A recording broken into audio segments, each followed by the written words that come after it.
Hello, everybody. We are back. Aaron, Matt, and Dan, Mental Health Muscle United Team Football Focus for our second episode of our hopefully exciting videocast YouTube channel. So we're back. We've had the news that lockdown's been extended, so we foresee this happening more and more over the coming weekends. Today, we've got something a little bit different for you, so we're not going to talk about COVID. We're kind of trying to avoid that. And go for a positive, exciting spin with our all-time favourite selects. So Premier League selects. So goalkeeper all the way through to the last man on the bench. We've got something interesting to do at the end with our substitutes, but we'll run through our teams of choice, why we've chosen those players, and kind of why we deem them our favourites or our most exciting players to watch over the years. Obviously, Dan's slightly younger than Matt and myself, so he'll probably come out with a few newbies, and Matt and I are probably likely to pull up some old boys, old classicos. But yeah, bit of fun. Thanks for joining us again, and we'll go with there. So, boys, how are you both? All right? Yeah, good. Thank you, mate. Yeah, all good. All good over here, I think. Good. Okay, cool. So we'll start with goalkeepers, and let's start off with the gaffer. So we'll go with gaffer for goalkeeper. Mine's. I think a lot of people would put him in their team, and that's Peter Schmeichel from Man United. I think he played for Villa as well, actually, didn't he? Did indeed play for Villa. Didn't he score a goal for Villa? He did, mate. He did. An absolute beast of a header from a corner. He did. He was when I was growing up, I think not a lot was made about goalkeepers. Not a lot was talked about, and there was there was a few really good ones, and then no one really knew any of the others. I mean, I know Tottenham had terrible keepers when I was growing up. But Peter Schmeichel, he was absolutely huge, massive. Distribution was always good. He was just an absolute unit of a bloke. I think he'd inspire your defence 100%. Yeah, I have to agree with you, mate. I think Peter is a number one choice for and would be for a lot of people. He's certainly mine, so I'll quickly move on to mine in that respect. He was my choice as well. And I think for the reasons that he was just a relentless goalkeeper. You know, he made very few mistakes. He was a leader on the field. He made some incredible saves over the years, not just in the Premier League, but internationally as well. And you know, he was a phenomenal keeper. So I agree with you there, mate. I've also gone for Schmeichs. So hopefully Dan's gone for someone slightly different, or maybe not. Yeah, I'm gone for Schmeichel because I think he was probably more around in 90s / very early 2000s. That was probably his peak, I'd probably say. So I didn't really see that much of him.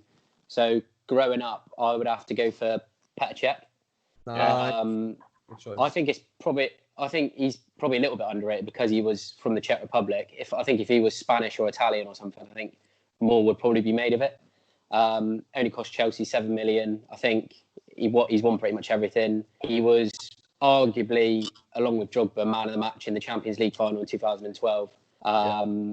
I think he's got Premier League records. I think he's got the most clean sheets ever, most golden gloves. I think in Mourinho's first season, I think he only conceded like 15 goals as well, which is in 38 games is absolutely ridiculous. So I'm gonna go for Petr Cech. I think it's a little bit of a shame he had his head injury because I think before that, in sort of like between 2004 and 2006, he was probably the best in the world for those 2 years. And you know, you had people like Buffon and Casillas as well, and I think he was probably above them for those 2 years. And then I was going to say, injured, before that horrible head injury, he was insane. He was. How good he was. He was insane. I think that knocked his confidence a little bit, didn't it? But I think so, and it was one of those moments in football. Let's come away from what we're talking about really, and just talk about that incident. Like, it was one of those moments in football that when you see something change for a player, that was one of those moments, wasn't it? I think it was Noel Hunt from Reading, wasn't it, that smashed his head against the floor with a knee or something? Yeah, that's it. I was always of the opinion he could have avoided that. Yeah, got out of the way. Yeah, Mourinho was fuming, wasn't he? It's a bit of a controversial accusation, but I think controversial. I think I don't think he meant to. I don't think he meant to kill him or maim him like that. But he could have got out of the way. You can always get out of the way. He left one on him, didn't he? Yeah. I think so. And I think regardless of whether there was a malice behind it, I think part of him knew what he was doing, even if it just hurt him and bruised him for a bit of a revenge for something that had happened earlier on in the game. You know what I mean? Yeah. Controversial comment.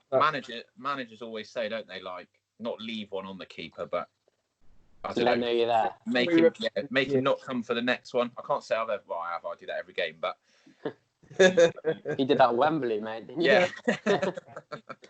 On the grandest stage. Now, if you I think it was a bit of that, and obviously Reading have just come up, I think, that season, and they were struggling a bit at the bottom. They wanted to make a mark, and the level that Chelsea team was insane, wasn't it? So it was I think they had done anything to try and level the playing field. Oh yeah. And I think that's what we have to remember, isn't it? That Czech did play at Chelsea when Chelsea were the best probably they have ever been. Yeah, definitely. Like, that team was full of Abramovich superstars, wasn't it? You know, they went out on that win when Abramovich took over, and they spent millions and millions of pounds on the world's best players, and Czech was a part of that. So I think for sure he deserves a spot up there. Anyone that we haven't put in that team, but would be in that kind of top 3 choice of yours? I think for me, I'd like to see Brad Friedel up there. Yeah, not just because he played for the Villa, but I think that, you know, he didn't stop playing Premier League football until he was 39, 40. Yeah, I think he was at Spurs. He was at Spurs when he was like 40. Yeah. He actually gets a mention from me later on. So yeah, good. Do you know what I mean? I think he deserves to be up there. And then kind of maybe De Gea up there. I'll probably look at maybe like Van der Sar or someone like that. He obviously moved to United when he was probably like early to mid 30s, but he was, even when he was at Fulham before that, he was unbelievable. So he was a very good keeper. We were talking about, I mean, obviously we all said about Peter Schmeichel and stuff, but there was a real void of, like, after Schmeichel left, they had a real bunch of dossers in goal. Like, like they went. I mean, even like Barthez was horrific. He was terrible. Really. And Ed De Goey. Do you remember Ed De Goey? Was he at Chelsea? Yeah, he was at Chelsea, and then he moved to United and sat on their bench for years on years. Terrible choices of goalkeepers. I think, like, they like I said, you can't really describe them any other way than dosser. Like, they were load of dossers, and then they brought in Van der Sar, and I don't know. He was really steady the ship, and he turned them in again to a bit of a force. Yeah, I agree. He was signing, totally agree. And like you said, he was getting on a bit at the time as well. So yeah. Would we have the likes, before we move on? Would we have the likes of Shay Given, Paul Robinson, David James up there for Premier League all-time goalkeepers? I think they're there for, like, longevity and consistency. I don't think they were quite there in their prime. You probably wouldn't put them up there with the top 4 or 5, like we've mentioned, like Schmeichel, Czech, Van der Sar, and that. But yeah, I'd put them in probably like the bracket just below, sort of consistent. You could count on them, but favoured replacement for any of those top 3. Yeah, definitely. I think in about 10 years you'll be putting Alisson in there as well. To be fair, agreed. Yeah, he's class. He is class. And the keeper from what's the keeper from Man City? The other Brazilian lad, Edison. Yeah. I think so. I have to agree. Yeah, good. All right, the boys. Let's move on to right back. I suppose it depends on your formations, whether you're playing a right wing back or you're playing an actual right back. But I'm playing a right back, and you won't be surprised to know that I've gone with Trent.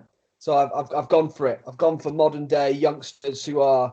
I just think he's outstanding. I never watch him and think to myself, God, he did that wrong or he's made a mistake. I just can't remember a moment where I've ever thought that. And for a player so young, he's achieved and is continue to achieve some of the most, awesome accolades. He's in the top Liverpool side who are likely to win the title this year if we continue the season. Next year probably as well. He's in England starting right back.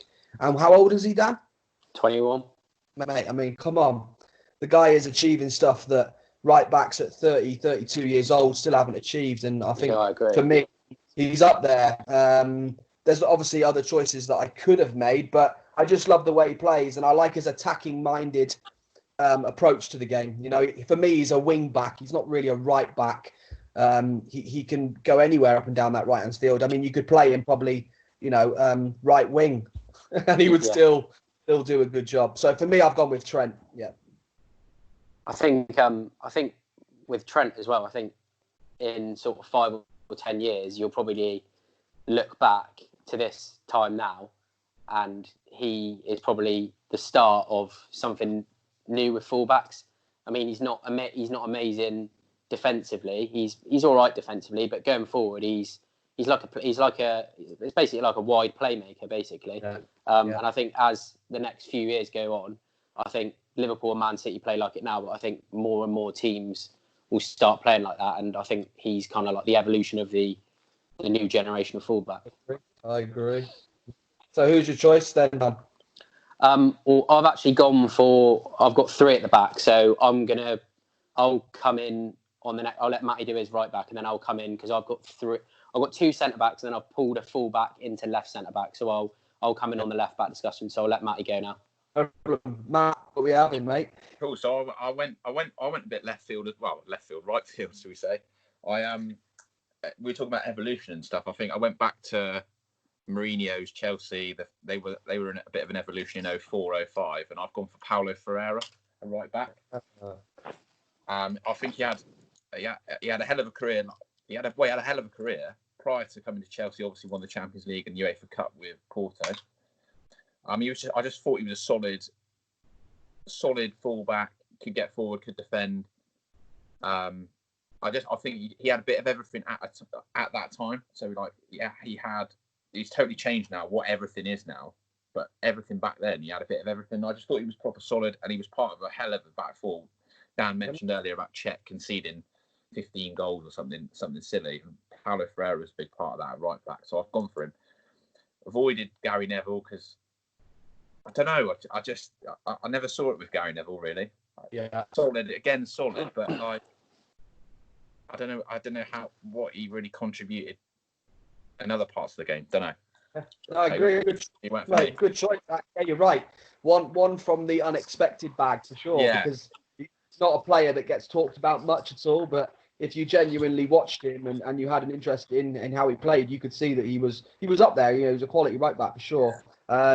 I think for me, my second right back would have been someone like Zabaleta or someone that who's been, you know, his whole time in the Premier League, and he's been in it a long time now. He's played consistently well. You know, yes, he's moved to West Ham in recent years, a struggling West Ham side, but he is still individually playing at a very good level, and he's performing. And I think for me, Zabaleta would have been a second choice, maybe, perhaps in the same bracket as Ferreira for sure.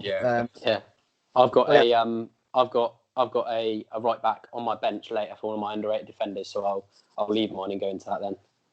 Okay, cool. So what we'll do now is we'll go into centre back. So if you've got 2, tell the guys what those 2 are. If you've got 3, Dan, in your case, then go for all 3 and kind of depict your back line. Yeah. So Dan, do you want to start us off? Me and Matt went with. You want me to go for all 3, mate? Yeah, go for it. Okay, so I've gone for Terry, Van Dijk, and Ashley Cole. Terry, I think, speaks for himself. He won everything. He was a warrior. I think he scored quite a few important goals as well, like coming up from corners, scoring headers. I think the reason I've gone for him and Van Dijk, they are the only 2 defenders I can remember from my lifetime that have won PFA Player of the Year, and that's obviously voted for by the players that play against them in the Premier League. So for a defender to win that, I think with the midfielders and forwards that you've had in the years that they were playing, I think that is some achievement. Terry, really good on the ball, and then Van Dijk. Obviously, I'm probably a little bit biased because I'm a Liverpool fan, but I don't think I've seen a defender have the effect on a team and the impact that he has. I don't really think he's got any weaknesses. Like I said, he won Player of the Season last season, and he's probably in with another shout for it this season, although you'd maybe argue like De Bruyne or Mane or someone like that maybe deserves it if the season gets finished. Bit of a Rolls Royce. I think he's one of those players, again, that in probably 5 years' time when he leaves Liverpool, when he retires, I think he'll probably go down as one of the best, if not the best.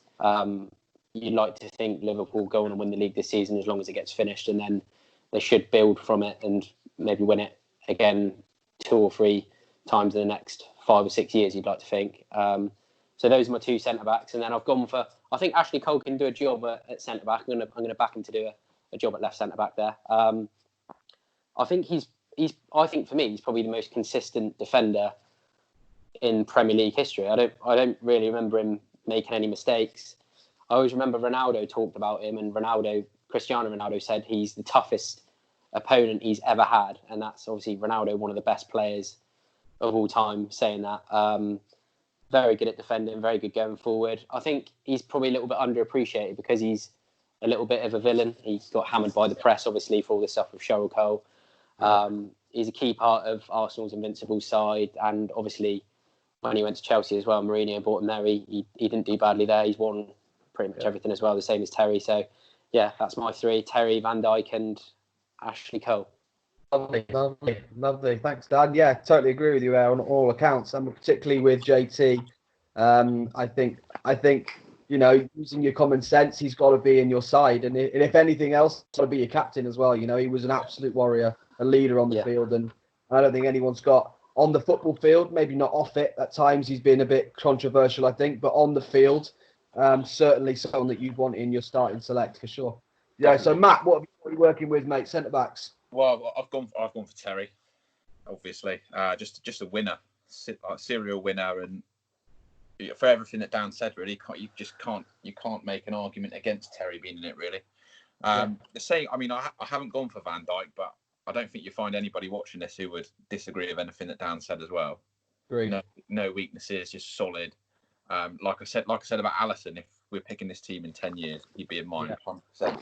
But going back, I would go alongside Terry. I'd go for Vincent Kompany.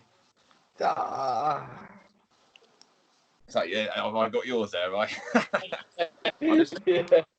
A lot like in the mould of Terry, really, just a leader, just a real character. And I think they've missed him since he's gone, even though he was struggling towards the end with injuries and all sorts. Didn't play many games, but you always found that Guardiola would always put him in the big games.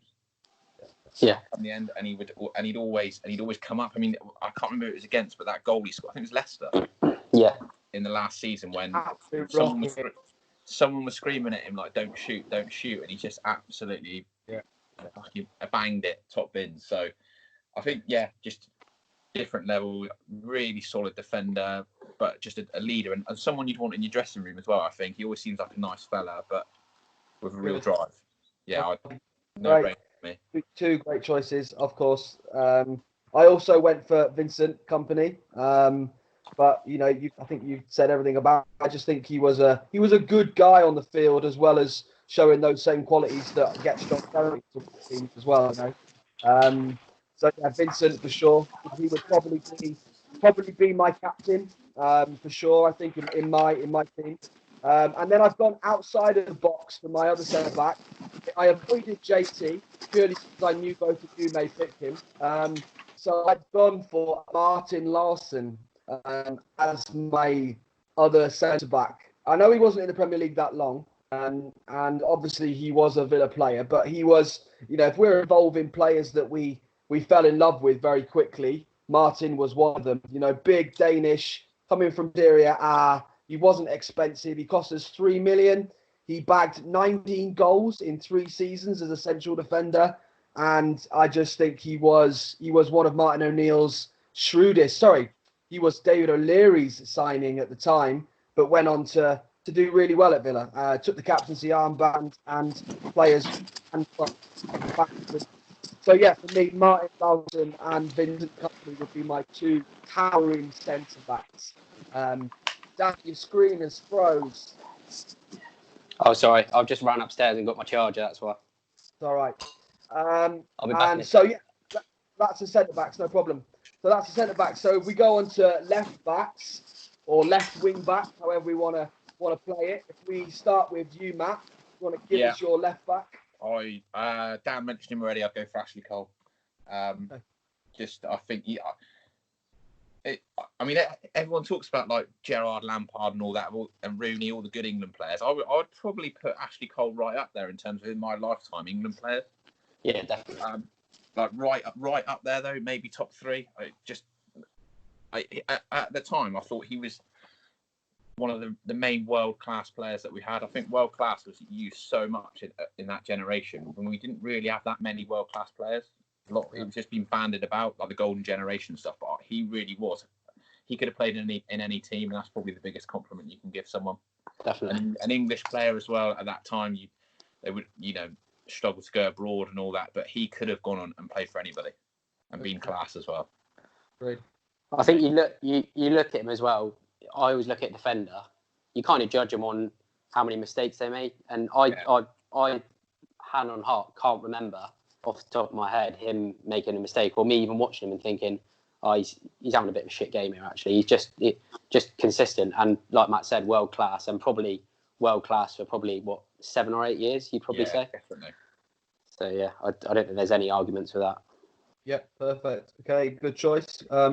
You've already done your back, haven't you, Dan? So I'll go with my left back. And again, I've gone outside the box because I anticipated Ashley getting the nod. So I've gone with Leighton Baines. Oh, yeah. Purely to follow the trend of how I chose Trent, with that attacking flair and that crossing ability, that speed, that understanding of the attacking sense. So I've gone with Leighton Baines, and I got a few England caps. There was a period, I think, in the Premier League where United, all the top big clubs wanted him. He never moved. He stayed at Everton, and I think he was one of the most loyal players we've seen in the modern game in regards to staying at a club for so long. And I like that about a player. You know what I'm like. I like that loyalty. I like that trust that a player can have with a club. And so for me, Leighton Baines would be my left back choice. Do you reckon he regrets that? What, not moving? Yeah. I always thought he was a good player, but I don't know.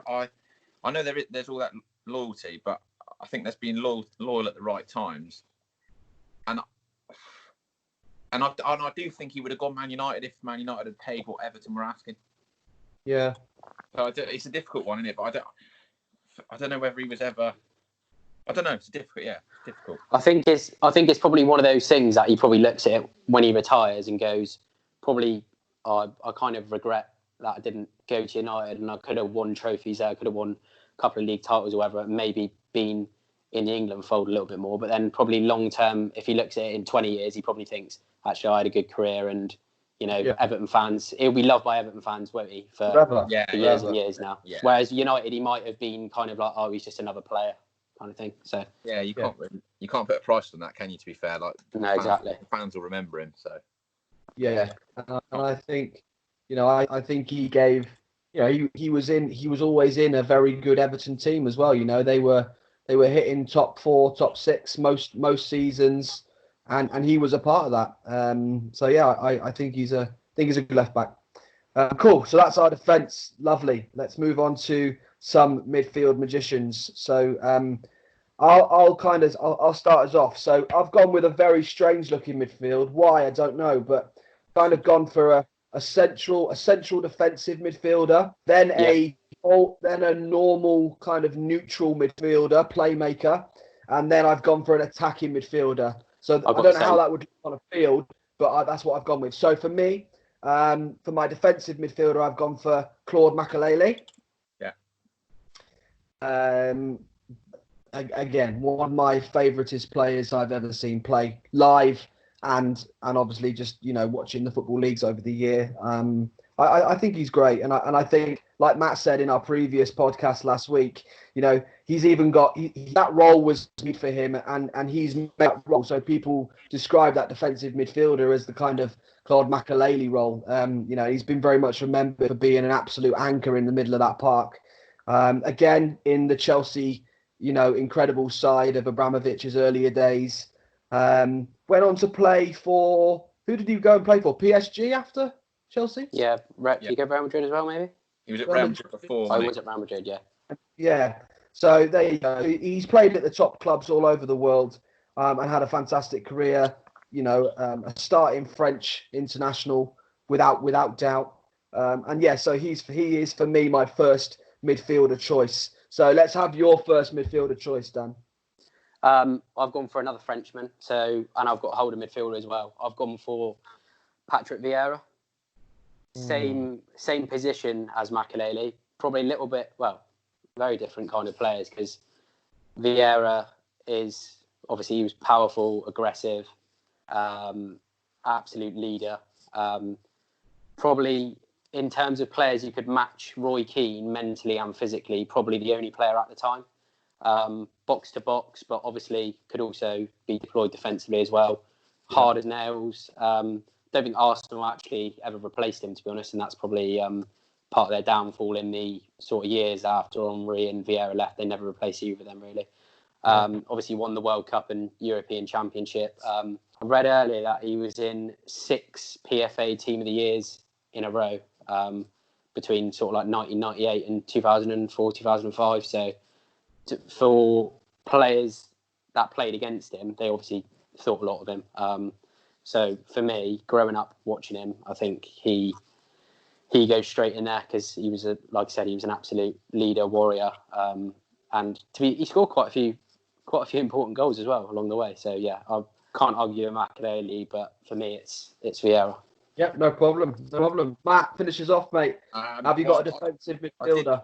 I did put Claude Makelele down, but I'll change it. I mean, he should be in it. No danger. Like I said, he created the role for himself, but I'll swap in there because Aaron's got Makelele. I'll go for Xabi Alonso. Okay. Yes. Just like I've got too many Liverpool players in this team, but I don't know. I just like the way he played. He was a different kind of holding midfielder. Whether he was he probably was a holding midfielder really, but he was like a deep line playmaker. They call it. Yeah. Football Manager and stuff, where he got the team ticking by getting on the ball, and I like that. That's what I like. I like footballers, and yeah, he was a very good player. I reckon you probably ask any one of the time he's played with him, they'll probably say he was one of their favourite players to play with. Yeah. I imagine Gerrard would say something along those lines, to be fair, in terms of midfield players. Yeah, I think he probably has. And yeah, I'll go Xabi Alonso for me, just a baller. Okay, good. All right, so moving into a slightly more forward position in the middle of the park for me. I think there's an obvious choice if looking at how the league looks today in right now. But because I'm slightly older head, I am going to go with a slightly older player. I'm going to go with Stevie G. So for me, Stevie G in the middle of the park, I think was just phenomenal. There was always that debate whether Lampard could play together in a side, in the England side. But for me, it was always Gerrard that just that slightly bit better in everything than Lampard was for me. And so I love the way Stevie G plays. His through balls, I was watching a YouTube video long ago, and just those mini clips of his balls into that forward area. And my God, unbelievable footballer. Yeah, a dedicated and loyal players. That's something you'll see with my team selection. Players that have stuck by a club regardless of the opportunities that came up through thick and thin. And for me, Stevie G is up there, and he would be my vice captain in my side as well. Dan. Okay. Sorry, mate. Yeah. Before that, I was just thinking about it then. Like all the talk all my life was about Gerrard and Lampard playing together. Yeah. I think it didn't work so much because we were so hell bent and so backward in terms of like sticking with 4-4-2. So we always played 4-4-2, and you can't really play two positive minded midfield players in those two positions because you need someone to sit. So if they were to play together now, there's no doubt that they put someone holding and those two in front, and it would work. Yeah. Easily, it would work perfectly. Yeah. There was always you're absolutely right, Matt. If we'd have played, if say Makelele was English or Vieira was English, he's the sort of player that you would ideally have needed behind a Gerrard Lampard kind of diamond. Yeah, definitely. But we never had that option, nor did we ever explore it. No manager ever explored that. We went with the typical, like you say, British 4-4-2 of the day, Yeah. Yeah, agreed. Dan, who you got there, mate? Who you got in the middle of the park? Well, no surprise, I've gone for Stevie G because he's my favourite player of all time. probably just echo what you said. Most complete midfielder I've ever seen. Could literally do anything. Won games on his own. He did it on the biggest stage as well. He basically won the Champions League final on his own, scored, and then won the penalty to make it 3-0. He basically won the FA Cup in 2006 on his own, scoring those 2 goals against West Ham. Yeah, that's probably one of up there with what I said about Zidane against Brazil. That's probably one of the best performances from a player. They call it the Gerrard final, I think, because he was so good. I think a lot of players that have played with him or against him would say he's the best they played with. I think Michael Owen came out and said he's the best player he's played with, and Michael Owen played for Real Madrid with all those Galacticos. Rooney said he's the best. Rooney said he's the best English player he's played with. I think if you were picking a team to start a Champions League final tomorrow, and you could pick a midfielder from the last 20 years that's played in the Premier League, I think he'd be the first player on the team sheet just because he's so influential. And like you said, he stayed loyal. He could have easily gone to Chelsea or United and won 3 or 4 titles. Real Madrid wanted him. Zidane asked Madrid to sign him. Raul asked Madrid to sign him. Mourinho tried to sign him in Inter Milan. So yeah, I don't think. And he, like you said, he could literally do everything. And like you said about his passing, I think everyone talks about Scholes was such a good passer of the ball. I know the clip you're talking about. I watched it yesterday, and I sent it to Matt actually. And some of his passes are like out of this world. And I think as an actual passer of the ball, he was really underrated. And he could play. He must have played. He played right back, right midfield, left midfield, holder midfield, centre midfield, up front. He played literally everywhere as well. So yeah, I don't think many people can argue with Pittman. Perfect. Would we all agree if we had a second choice, we'd be looking at someone like Kevin De Bruyne? Yeah, I tried getting him in, but I couldn't. I literally could not get him in. I was the same. So yeah, he'd be my Gerrard replacement if Gerrard didn't exist. Yeah, if he got injured, he'd be straight in. Yeah.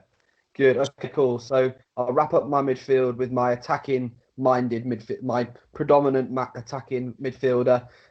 Purely because of my front 3 choice, I put him here because I think he was quite diverse and quite able to play most places up top. But I'm with Eden Hazard. Yeah. So kind of in that dropping from the back 3, dropping off from the front 3, in that sitting in behind the top 3 kind of position. Again, magician of, the most modern kind of of the game. I loved Eden Hazard. I love watching him. He could create something out of nothing. Well liked, well appreciated by the Chelsea fans. Got his big move to Real Madrid. I don't really know how he's got on there. Haven't really followed how his progress has been since he's moved over there. But I know that from his time in the Premier League, he was one of my favourite players to watch. I love small, low sense of gravity, nifty agility, skillful sort of players, and for me, he fits into that category perfectly. So, I'll finish off my midfield with Hazard. Can't argue too much with that, I don't think. Cool. Matt? Well, I in my 2 midfield positions, because I don't think I covered my other centre midfielder. In front of Makelele, I was going to go for Gerrard, but you've covered him to death, and I'll swap him out. And I was looking down my team, and I was thinking, wait a sec, I haven't got any Tottenham players, so I'd have to put one in. I'd have to put my favourite Tottenham player probably of all time was Moussa Dembele. Oh. Tottenham haven't been the same since he left. Yeah, they've been on a real worrying downward trajectory since he's left, and they've just never replaced him. He had all that low centre of gravity, very agile, everything else, but he was like 6'2", 6'3", massive, and you just couldn't get the ball off him. I remember I was actually at the game at Wembley when Spurs beat Real Madrid 3-1, and he just dominated. Like, he dominated Modric, he dominated Casemiro. I think he absolutely he stacked Casemiro. And Ramos as well, to be fair. I think he ran over and just pushed Ramos over. Where did he move to after Tottenham? He's gone to China, somewhere in China. He was having a lot of hip trouble and stuff. So he was kind of on his way out. But he's a favourite. I'm just going to put a favourite in my team. Gerrard would be in it. He's just unreal. But I've just gone for Dembele. My other centre midfielder is Yaya Toure. So that's a really powerful midfield, actually, to be fair. Toure, Dembele and Makelele. But Toure kind of was the first player, well, along with Company, kind of to really kick off City's kind of, era of success. And I think he was just, he had a bit of everything as well. He could score from anywhere. He was really powerful, box to box. Athletic. Really athletic, yeah. Proper kind of, modern. And he could probably, along like, when Dan was talking about Vieira could play in any era probably. Because of how physical and strong he was, but also because he could play. And I think Yaya Toure is the same. So he could play in any era of the Premier League. And I think that's why I've gone for him, really, just to mix up a bit. Great. Yeah, good. No, a thoroughly enjoyable and exciting three midfields there for sure.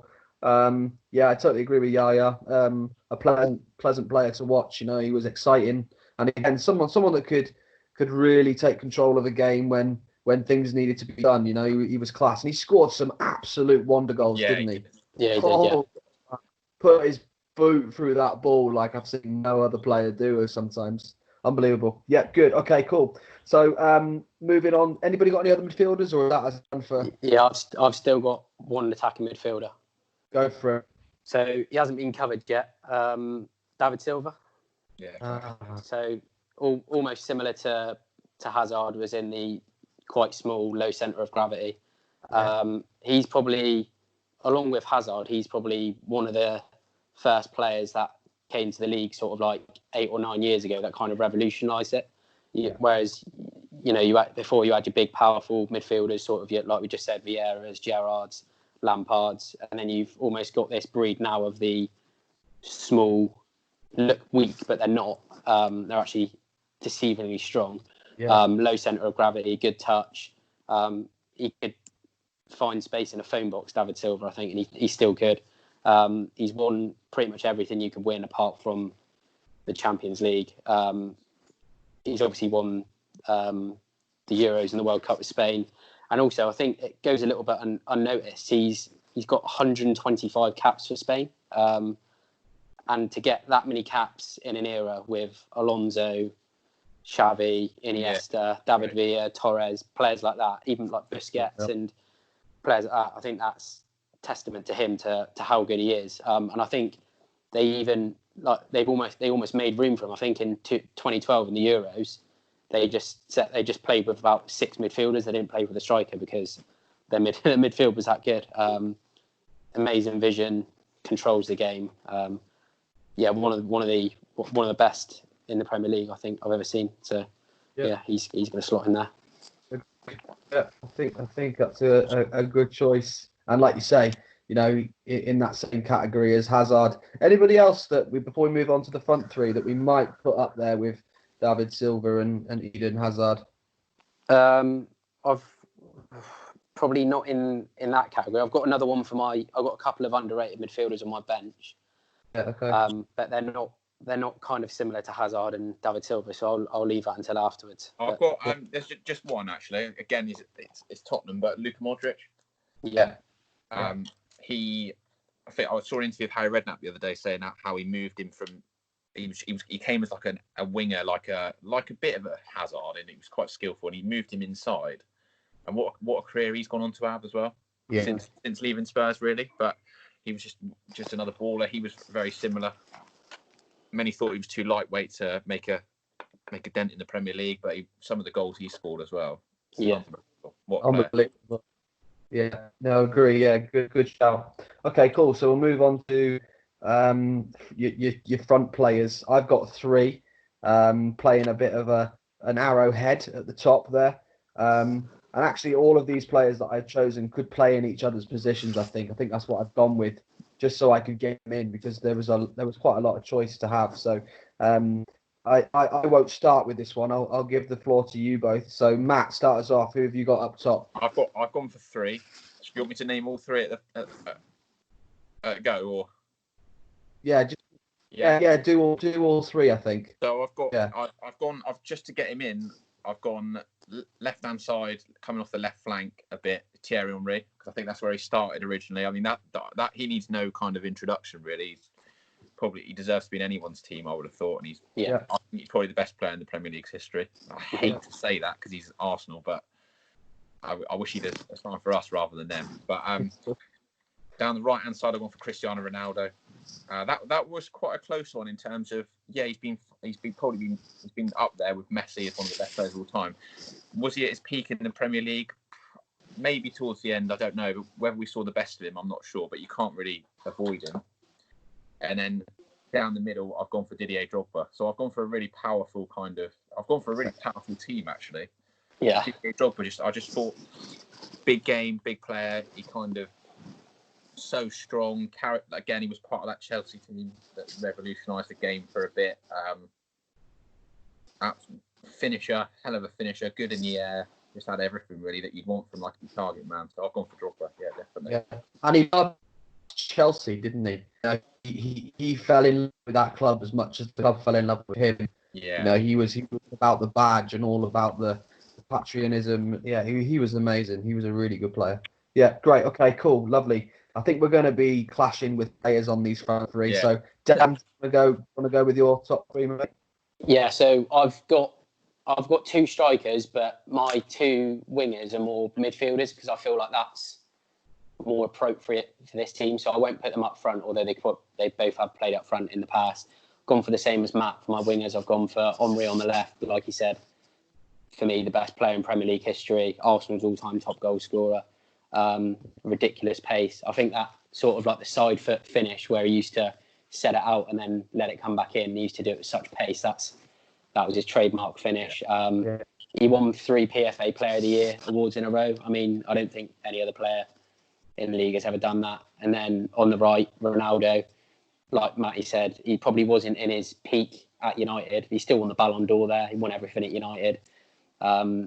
He almost came as a little scrawny 18-year-old, was it? And everyone thought he's 17. I remember watching his first game when he had this one blonde streak and he played curly hair. Yeah, it was against Bolton, I think, at Old Trafford, and he was pulling out these tricks that we hadn't really seen.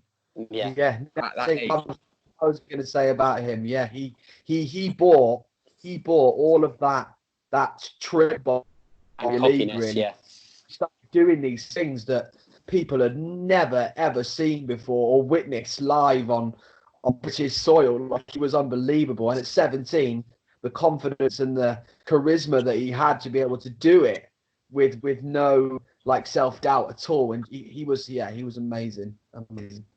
Yeah. So like you both just said, I think he's obviously one of the best players of all time, gone on to have an amazing career. So I couldn't really leave him out. Set all sorts of records. He almost sort of revolutionised the league, like you said, coming in, and no one had ever seen this kind of cocky arrogance and these step overs. And he taught us all a little bit of the street football side of Premier League football, I suppose, all the step overs and keepy ups. And I remember there's a clip of him, I think it's against Arsenal, when he's showboating in the corner and someone just comes in and just absolutely folds him. And, just never seen that before. But, amazing to watch. And then my 2 strikers, Rooney is one of them. I think, for me, he's the best Premier League striker of all time. I think he won absolutely everything at United. I think he almost had 2 peaks in his career. I think he had a peak when he first came on the scene at sort of 18, 19, when he first went to United, sort of around Euro 2004, and about a year after that. Yeah. And then probably towards the end of when Ronaldo was there, and then when Ronaldo left, sort of between 2008 and 2012, he literally carried United after Ronaldo left. I think he could have played for any club. He had a lot of burden on him at United when Ronaldo left, and also with England, but he went on to be United and England's all-time top goal scorer. Literally, like I just said, he had everything. He was quick, he was strong, could score, and maybe he wasn't actually an out-and-out striker. Certainly during the latter phases of his career, but for me, he's the best ever. And then to partner him, I've gone for a little bit of a Liverpool bias, but one of the best I've seen in the Premier League, Luis Suarez.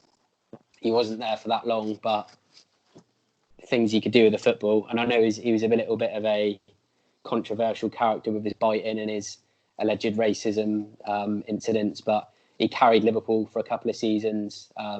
I know they didn't win the league, but they would have been. I don't think they would have been in the top 4 without him.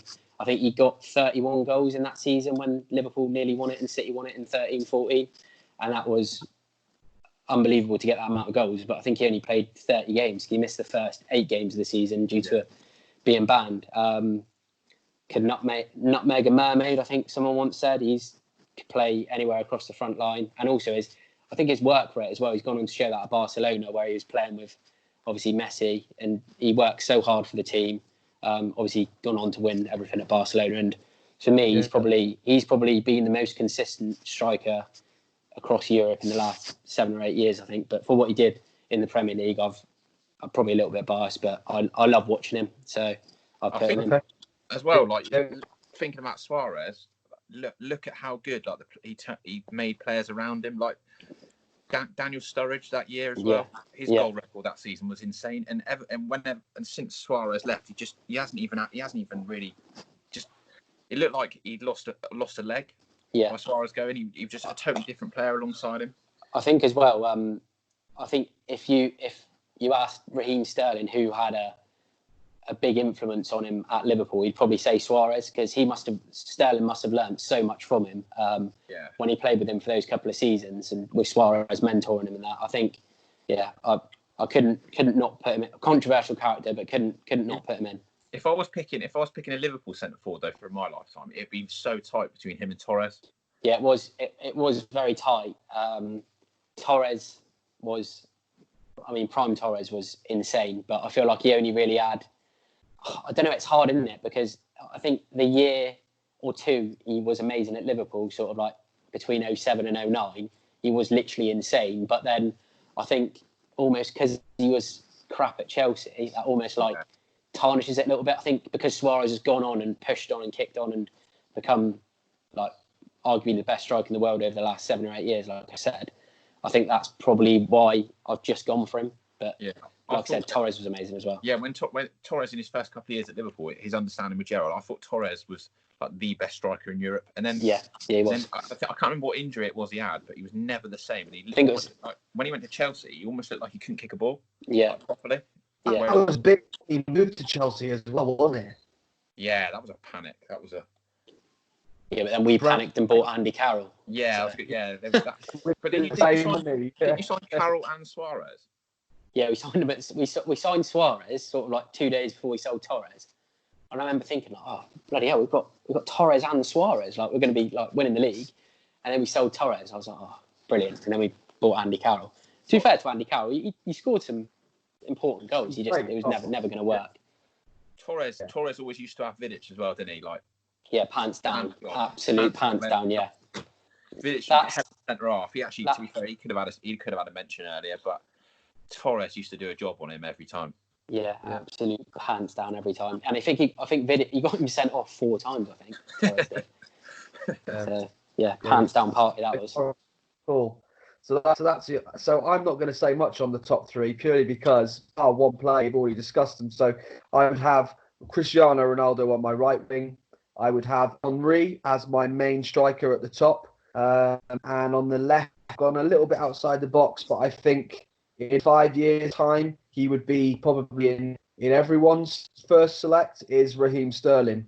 I know that, he's a little bit hit and miss sometimes internationally, but you cannot fault his performances or his achievement with club level. You know what I mean? Man City, for example, he is unreal. And again, he's that small magic, low center of gravity kind of player, and I absolutely bought that sort of player. So perhaps not the strongest in the world, but certainly got the skill and the finesse for me, and the speed, I think, as well. I like a speedy player, and I think Raheem has got that. For me, he would be in my top 3. Cool, lovely, that's interesting. So we've had right through with our teams. What we're going to do now is slightly different for the last kind of 5-10 minutes. Is we're going to quickly go through our substitutes, but instead of going for our favourite players or the best players that we've seen, we're going to go for some underrated players that we've witnessed over the years in the Premier League. So we're going to label all of the players that we've got in our substitutes at one time. and then we're going to talk about them a little bit over the next 5-10 minutes just to finish off. So, Gaffer, hit us off, mate, with your underrated substitutes. My underrated sub keeper, as mentioned earlier, is Brad Friedel. Yeah. He was just a solid keeper. Had a good career. He actually played for all of our clubs. He did start at Liverpool, didn't he? I think. Yeah, he did. Yeah. Nice. And he came to Tottenham at a time, like I said, he was like 40 years old. But we had the car crash that was Aurelio Gomez in goal for a bit. He could be brilliant at 1 minute, but like again, a DOS of the next. So we had, and then we signed him on like a free. I think there was a time when Spurs were signing these old free Bosmans. They got him. They got Louis Sahar and Ryan Nelson. Yeah, Ryan Nelson. God, he shouldn't be here anyway. But like he was just a real solid pro. And then I think we signed Scott Parker as well. Me and Dan were talking about Scott Parker yesterday. Class player. A real solid class player. Oh, he was underrated. He's actually on my bench as well. Scott Parker's underrated. Okay. I've got Brad Friedel, Scott Parker. I've gone for Riyad Mahrez. Yeah, good shout. I wanted to get him in. I just think he gets overshadowed a bit because he has a bit of almost a bit part role at City. But every time they bring him on, he's quality. At Leicester, he was quality, and they signed Leicester must sign him for like 500,000, something silly like that in France. I've got two more Tottenham players. I've gone for Ledley King, as I mentioned to Def last week. If he was fit, he'd be in my team, and he'd probably be in your teams as well. King of the lane. King of the lane. And then as a sub striker, I've gone for Teddy Sheringham. Yeah. Because I grew up loving him. He had a bit of a checkered kind of personal life as well, but we all love that, don't we? To be fair. I think he was one of the judges on the Miss England competition, and he got thrown off, and he gave the award to Danielle Lloyd, and they were actually dating at the time. Yeah, he got thrown off the judging panel and all sorts, so that was a bit of a drama. But I mean, what a shagger, to be fair. Yeah, so I've gone for Friedel, Mahrez, Parker, King, and Sheringham. Yeah, lovely. Very underrated. Yeah, good. I appreciate all of them. Yeah, good man. Dan, hit us with yours, mate. So I've gone for Schmeichel, but not the obvious Schmeichel. I've gone for Kasper Schmeichel on my bench. I think he's criminally underrated. When Leicester won the league, he was absolutely unbelievable, and I can't believe he's like a bigger club have never come in for him. And also he's got probably the biggest kick I've ever seen for a goalkeeper. I think literally when he kicks it literally bounces on the edge of the other team's 18-yard box. It's unbelievable, but he's a good shot stopper, and he's also a bit of a madman as well, which I like in a keeper. He's not afraid to hand out a bit of a bollocking, which I like. He's definitely his dad's son, isn't he? Yeah. And you know what? For me, replacing being another Michael, 99.5% of the time would have been a tough ask for any goalkeeper. Yeah. But actually, Kasper has replaced his dad in every sense of the goalkeeping term, hasn't he? Yeah, he's just a clone, basically, isn't he? Yeah, he really is. Do you remember when he went to Notts County with Sven and Sol Campbell? Yes, that was early days, wasn't it? Oh, it's so funny that. Then he had period leads, didn't he? Yeah. He had I think he had quite a tough route to the top, really. Like he wasn't given anything. No. Considering his dad was who his dad was, he wasn't given anything. He had to fight for it. I think, fair play. Yeah, I respect that. Yeah, good choice. Any more? Yeah, I've got a defender, fullback. I've gone for Branislav Ivanovic, Chelsea. It was a toss-up between him and Zabaleta. I literally probably just went for Ivanovic because he did it in Europe as well. He won it's Premier League, but he won the Europa League and the Champions League with Chelsea. I think he was there for probably 8 or 9 years at Chelsea, and won everything. He was solid, scored a lot of important goals as well. Actually, absolute brute. He would be your typical corner gets whipped in. He'd jump above everyone and power and knock about 4 of the other opposition defenders down while he scores. Yeah, I think he's really underrated. I think. And he could play at the back as well, couldn't he? He could. Yeah, he covered everywhere. Proper team player. Another proper team player. Underrated. Probably the most underrated player in Premier League history. I think James Milner. Probably a little bit biased because he plays for Liverpool, but and had to give him and Villa, yeah. And got to give him a mention because my missus is absolutely like obsessed with him. Like she absolutely loves him. It's a bit weird, really. But yeah, he's won absolutely everything. Obviously, he's won the Champions League now with Liverpool, and he's won the Premier League with Man City. Scored a lot of goals, assisted a lot of goals. I think he's got over 500 appearances.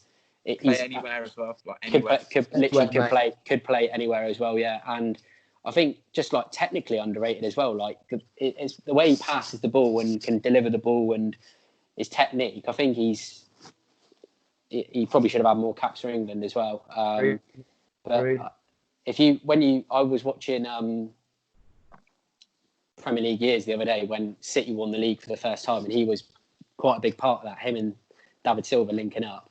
So yeah, I think he's underrated. Gone for another English midfielder. Wanted to try and get him in my team, but I just couldn't. We mentioned earlier, Frank Lampard. To score as many goals as he did from midfield, unbelievable. Probably not technically as good as Gerrard, but yeah, you can't argue with his goal scoring record. Absolute legend and massive part of helping Chelsea win the league for the first time. And I think it was 50 something years when they won the league in Mourinho's first season. Yeah. So yeah, got him in there. And then maybe some people wouldn't think he's underrated, but I do. Amazing striker, Aguero.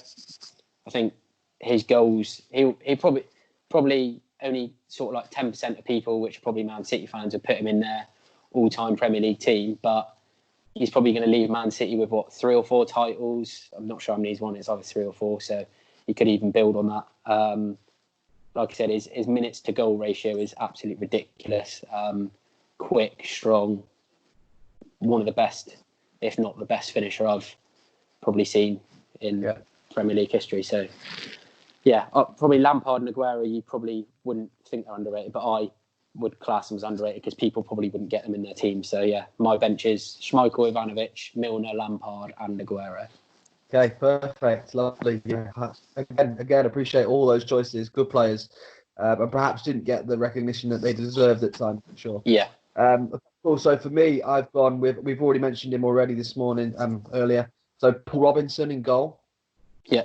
I think he was just very much one of the top keepers in that time when I was really, really fit to the Premier League, and I watched it, all the time. And I was really dedicated to keeping up with transfers and England report, all that sort of stuff. And I think Paul Robinson for me was definitely one of those players. So Paul Robinson in goal. I think as well, he's obviously scored a goal in the Premier League, so you've got to love that. Scored a goal, yeah.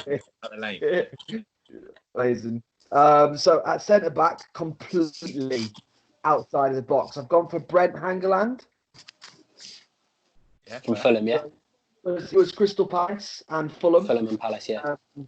And he came into the Premier League quite late on. So I think he was late 20s, early 30s. He started, but just Colossus. He was like that tower defender. Never put a foot wrong, and didn't really get any praise for it. I feel, I really enjoyed watching him. I suppose it's kind of underrated, and really enjoyed watching him. He was just a bit of a beast defender, a good leader, and just one that I don't think many would consider or even think about. Even when I mentioned his name, both of you looked like you'd seen a ghost. So, you know what I mean? So it's kind of, for me, I think he was just someone that I would like to have seen got a little bit more praise for the qualities that he did. He didn't do a lot. What he did do, he did very, very well. I think he probably could have played a little, no disrespect to Fulham or Palace, but he probably could have played like a little bit higher. If you look at the sort of centre-backs that maybe like Liverpool or Arsenal had at that time, he probably would have walked into either of those teams. So yeah, I can't disagree too much with that. He was quite a big part when he's quite a big part of that Fulham team that got to, I think, the Europa League final. Yeah. And they batter. I remember they batter you. Remember, I think we were watching 4-1, wasn't it? Yeah. Battered Juve at Craven Cottage. Weird situation ever. Yeah. But yeah, he was a big part of that. He was always a solid centre half, and he was one of them you'd have in your squad. Yeah, definitely. Without a doubt, you weren't going to make a mistake. Yeah. There was no No fancy bits. He was just a proper defender. Yeah, fair play. Just because he's not a big name, I think. Norwegian, was he? Yeah, something like that.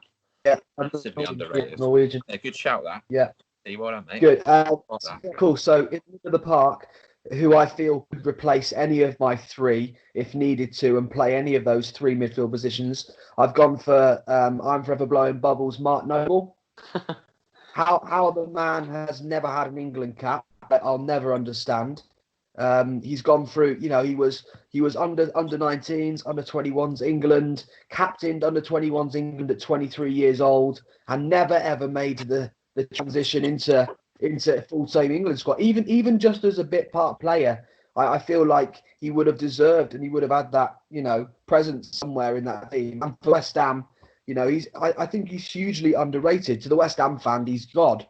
But to the rest of the Premier League, I think he is underrated. And, he does a lot. My old man is a West Ham fan, and he can't speak highly enough of Mark Noble and the stuff that he does. And like I've said right at the beginning, he loves West Ham. Yeah. He is West Ham through and through.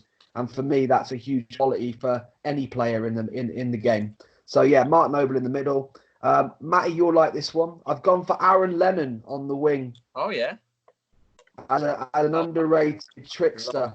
I just think that he was I think he was the original Raheem Sterling.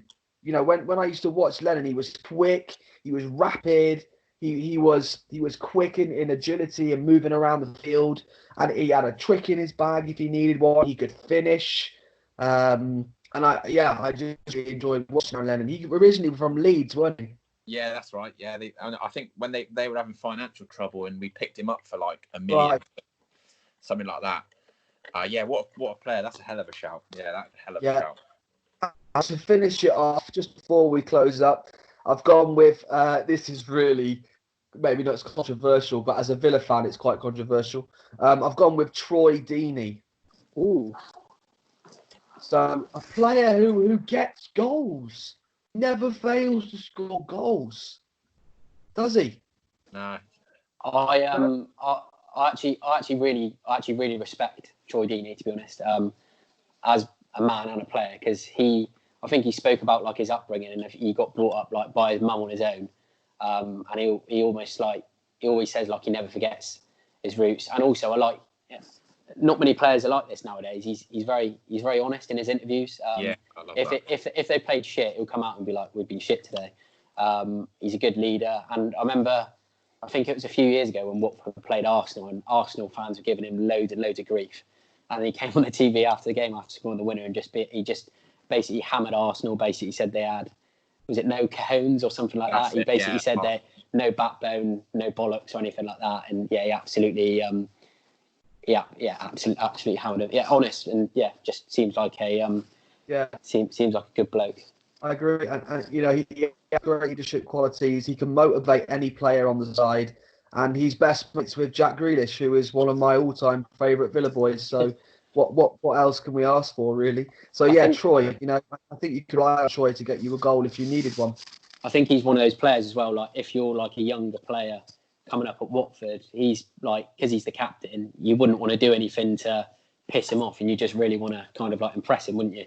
Yeah, he's a very good role model, I think on and off the field. Yeah, I've seen clips of him like always last one off the training pitch and like always trying. He's one of them. He's a really good example of making the best of what you've got. Yeah. So like, whilst some may say he's got limited ability, you can't argue with scoring goals in the Premier League. And I love people who use their strength. Yeah. Use their strengths like. They maximise their strengths to hide their weaknesses, and I think that's a great shout. And he's an absolute unit as well, isn't he? And he'll go down for me as a legend for going on about Arsenal and their cojones. Yeah, outrageous. Yeah, love that. I think so. And he's been another player that's so loyal to the club. Yes, he's not only ever been at Watford, but the chances that he had to move perhaps to a slightly better club, particularly when Watford were in the Championship. Yeah. Troy didn't really stuck with them, and he's been with them on such a journey. And I would say, this season, Watford have been a pretty consistent middle Premier League side over the years. Yeah, they beat us 3-0 the other week. So he scored twice, I think. It's going a bit off topic, but weird club in terms of manager turnover. Like, I've never understood like their process behind appointing managers and then getting rid of them really quick. They normally only give them like one season. It's really and then they always get rid of one, get a new one in, and then they get the one they got rid of back, don't they? Yeah. Flores back or whatever. Yeah. Crazy.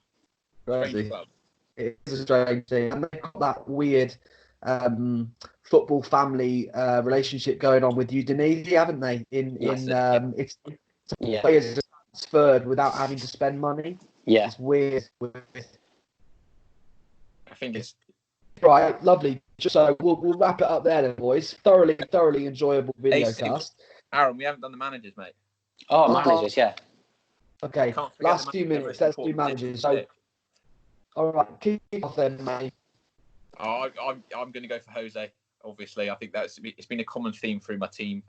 He changed the Premier League when he came in. You could be boring and go for Ferguson all you want, but I'll go for Jose. Just different, controversial, bit real character, brought a bit of colour to the Premier League, and Mourinho, and he's the Tottenham gaffer, so happy days.